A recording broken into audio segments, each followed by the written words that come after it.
What's going on, everyone? Welcome back. Today, we're going to be taking an early look at our top 5 riskiest wide receivers heading into the 2024 fantasy football season. Yes, these guys are big names that could have great production, but on the flip side, the floor is also of concern. And for one reason or another, there's certain risk factors that we have to weigh. So we really want to highlight that aspect in this breakdown. So sit back, relax. If you enjoy, hit that like button, subscribe. Give us a follow on Twitter at AllDayPigskin to continue interacting with us there. Let us hear it in the comment section. Do you agree, disagree, along with any other questions you guys might have? We'll do our best to answer them all. But with that being said, let's get right into it. As you can see here, we've got our wide receiver list pulled up. As of early May, the consensus rankings at this point in time on a PPR basis. I do want to stress that. So yes, these things are viable to change once we get closer to the start of the actual season. But with that being said, let's dive into it. And I said, these are going to be bigger names, so we're not going to have to do a lot of scrolling here. It's going to be pretty quick. And we start with Davante Adams of the Las Vegas Raiders. And with Davante Adams, he's been a perennial, if you think about it, first round selection, worst case, early second round selection. And he's been putting up huge numbers, widely considered as one of the best wide receivers in the NFL. And now, last year was kind of the first time where we saw, okay, there might be some signs where, is this a fluke what we saw, or is it a sign for things to come? And what I'm referencing is, well, let's look at last year as a whole, right? The Jimmy Garoppolo experience in Las Vegas failed. The new head coaching kind of experiment failed. So you had interim coaches, you had quarterback changes to O'Connell with zero real quarterback experience. Then you had usage of Davante Adams that didn't make a lot of sense. Sure, he went nuclear in some games, but more often than not, if we were looking at consistency, which I would say is what we value more so in fantasy football, it was Jacoby Myers, the journeyman, that kind of broke out last year and became the number one wide receiver for the Las Vegas Raiders. And what worries me here is the Raiders, they were highlighted in the offseason as one of the teams that needed a quarterback upgrade.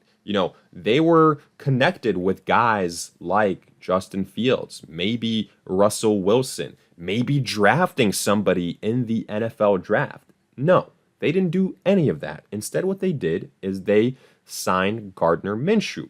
And I think we all realize that Gardner Minshew is just a stopgap at the quarterback position. Now, to be fair, I do think, and I pray to God that he beats out O'Connell. By all accounts, he should be the starter for the Raiders come week 1. But we've seen stranger things happen with this franchise, so I can't 100% say that will be the case. But if he is, then, I do feel better about Davante Adams. We saw what Michael Pittman was able to do with Gardner Minshew, so I do like Minshew. But there's still some worries here. Namely, you look at the ADP where Davante Adams is being drafted, similar to last year, depending on the size of your leagues and how much your league mates love to go on those wide receiver runs, Davante Adams could be a late first round selection, early second rounder, worst case mid second rounder. And again, that's kind of similar to last year, but he's a name that last year was brought up as kind of a disappointment. So I think we're in a situation this year where it could be similar. Now, again, I could see him putting last year's worries behind us and having a big year. He's still very talented, and you do have the quarterback upgrade, but we can't ignore all those risk points that I brought up. Also, he's not getting any younger, right? And on top of that, I think something that not a lot of people are realizing, the Raiders low-key have added a lot of weapons here. You've still got Jacoby Myers and Davante Adams, sure, but you also signed Michael Gallup. Michael Gallup can do some things still. He's not done. But Brock Bowers being drafted in the first round of the 2024 NFL Draft, a guy at the tight end position that's being touted as the next elite tight end immediately coming out of his rookie season, I think is something to keep an eye out for. You're going to have options on this offense, so maybe Davante Adams won't just buy design be the number one guy. So again, something else that we have to consider. But let's move on here to the number 2 name on our list. And I'm probably going to catch a lot of flack for this, but I want to highlight Marvin Harrison Jr. of the Arizona Cardinals. And everyone's saying, look, Harrison is coming into a team that desperately needs him, a team that doesn't have really any wide receiver help, and a team that drafted him very highly. It's a great situation for Marvin Harrison. He's going to produce out of the gate. Now, there's a couple things there. So I agree. He is pretty much the main guy on this team. No more Marquise Brown. He's going to get a lot of targets. But what comes with that is, opposing defenses will more easily be able to focus in on Marvin Harrison and say, we have to game plan for this guy. And as long as we can stop him, then we've got a pretty good chance of winning. So there's that, right? On top of that, I think what worries me here, this is the first year for Marvin Harrison. Yes, he's got a strong pedigree. He's coming from the big family name, things like that. But man, it's a lot of pressure to expect Marvin Harrison to be a borderline top 10 wide receiver immediately in his rookie season. Now, I do like the fact that Kyler Murray is still there. As long as he can stay healthy, it's a good situation for Marvin Harrison. But my biggest qualm with this, I think, is just from a draft capital perspective. Honestly, that's it. If you were telling me you're going to draft Marvin Harrison in the 3rd, 4th round, I would have zero issues. And honestly, he wouldn't be on this list. If anything, he'd probably be like on the biggest values list. So a lot of this has to do with ADP. And the reason I bring that up is because you look at his counterpart, Malik Neighbors, who was the 1B to the 1A for the wide receiver class. But also, let's be honest, there were several analysts that had Malik Neighbors ahead of Marvin Harrison. Now, that's a conversation for a different time. But Malik Neighbors goes to the New York Giants. He's going to be the number 1 target there. Similar to Marvin Harrison, he's by far and away the best option. Both these teams aren't going to be world beaters in 2024. They're going to have to pass the football to stay in games. So both these guys will have plenty of opportunities. The biggest difference is one guy has Daniel Jones throwing him the football. One guy has Kyler Murray throwing him the football. So obviously that's a better situation for Marvin Harrison. But I'm not sure it's good enough of, a makeup in ADP to excuse a 3-round difference, because that's what we're seeing here. Malik Neighbors is being drafted like in the 5th round. Maybe you might even get him in the 6th round. And to me, if you made me choose one of these 2 wide receivers at their current ADPs, Marvin Harrison, who's going at the end of the 1st, early 2nd, or Malik Neighbors in the 5th round, I'm taking Malik Neighbors every single day. Because I look at some of these other options with Marvin Harrison. I think you can make the case for a lot of these names ahead of him, like Drake London, maybe Chris Olave, Brendan Ayuk. And there's running backs there too, like, Saquon Barkley is in that range, Jonathan Taylor, Jahmyr Gibbs. So to me, it's more so where Marvin Harrison is currently ranked. Maybe this will change come July, come August, come September. We will see. It will be a very interesting situation. But again, let's move on here to another name in DJ Moore that we all had a lot of success with last year for the most part, and when you consider it, the fact that he did it with Justin Fields, who the Bears were kind of jumping at the opportunity to get rid of him and replace him with Caleb Williams, which, for what it's worth, I think was the right decision. But again, conversation for another time.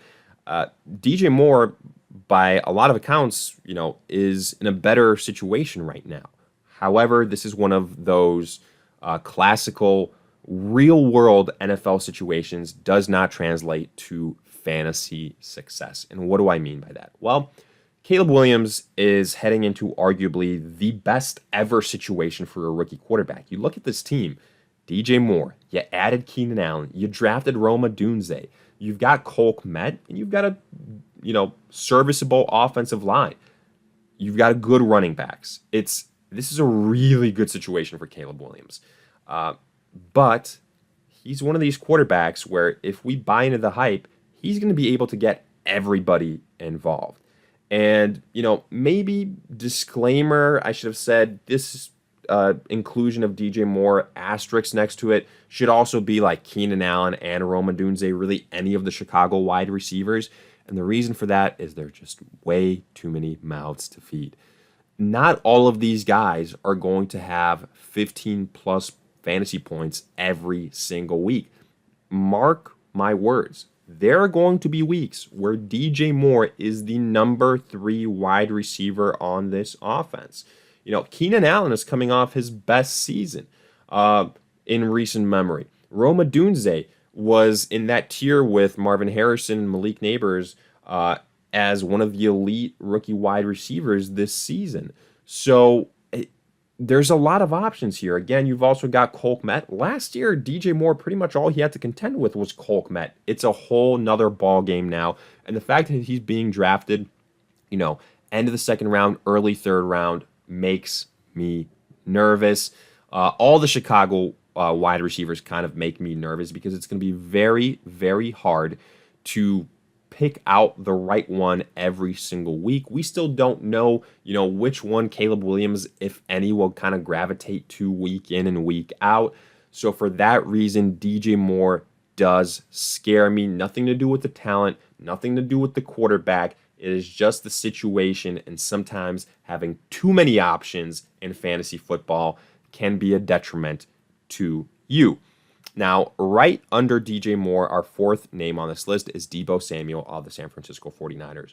And I think this is a situation exactly like DJ Moore. You're going to see that trend. Look, Deebo Samuel, let's be honest, ever since his one breakout season where he had a lot of success on the ground and through the air, since then, he has not come close to that production. In fact, Brandon Ayuk has outproduced him as a wide receiver, if we're being honest. That's why he's ranked higher than Deebo Samuel. On top of that, a lot of rumors that, to be fair, either Ayuk or Deebo Samuel, but more people expected Deebo Samuel, to be traded heading into the 2024 NFL Draft. That didn't happen. Now, to be fair, it could still happen. Instead, what we saw take place was the 49ers spend a first-round pick on Florida wide receiver Ricky Pearsall.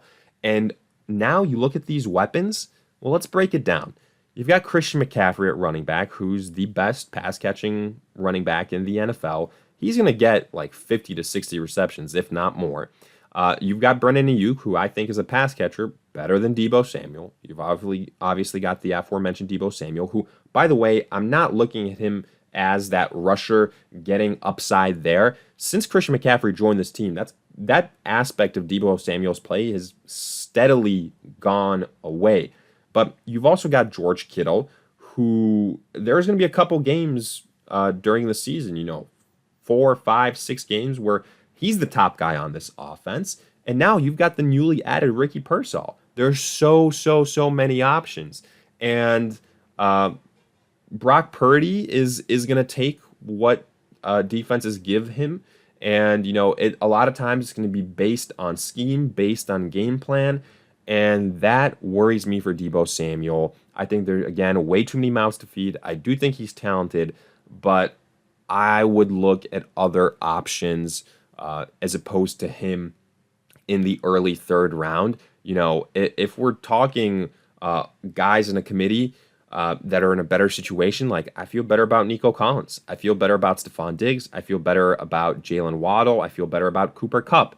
They're either on teams where they're higher up on the pecking order or they've got better quarterbacks. So for that reason, I think Deebo Samuel ranked a little bit too high here. But now let's conclude this list with the fifth name on our list.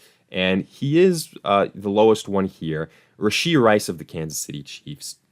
Now, the reason I want to bring him up is because, maybe some of you haven't been keeping up with the off-the-field things that have been surrounding him, but he, at this point in time, has multiple incidences where, in years prior, you could say, okay, maybe this leads to a suspension. We've heard rumors of that, and that has me worried because all that stuff is out of our control. And we still won't know a lot about this, in the near days. We'll probably have to wait until August or September to know for a fact what's going to happen. But more than that, look, yes, Rashee Rice was a very, very pleasant breakout last year, pretty much right away. It was just him and Travis Kelce, and he was the most reliable wide receiver for the Kansas City Chiefs. But now you look at the situation. What did the Chiefs do? They signed Marquise Brown in free agency. He's a proven veteran. As long as he can stay healthy, that's competition for Rashee Rice. What else did they do? They traded up for Xavier Worthy, the rookie wide receiver from Texas. And a first-round selection, he's going to be involved in this offense. So now it's not just you and an aging Travis Kelce. Now it's you with your off-the-field issues going up against Marquise Brown and Xavier Worthy and Travis Kelce. So that's what worries me here. I don't think we're going to see the same production from Rashee Rice. I still think he'll be involved. And, to be fair, if I'm putting a stake in any offense, I do feel good about putting stake in a Patrick Mahomes-led offense. So there is upside. But again, I do want to make you guys aware of all the other risks as well. But with that, we wrap up this breakdown of the top 5 potentially riskiest wide receivers at this early juncture in the 2024 fantasy football season. Let me know your thoughts in the comment section. You agree, disagree, along with any other questions. If you guys enjoyed, hit that like button, subscribe, give us a follow on Twitter at AllDayPigskin to continue interacting with us there. But in the meantime, we'll see you guys in future videos.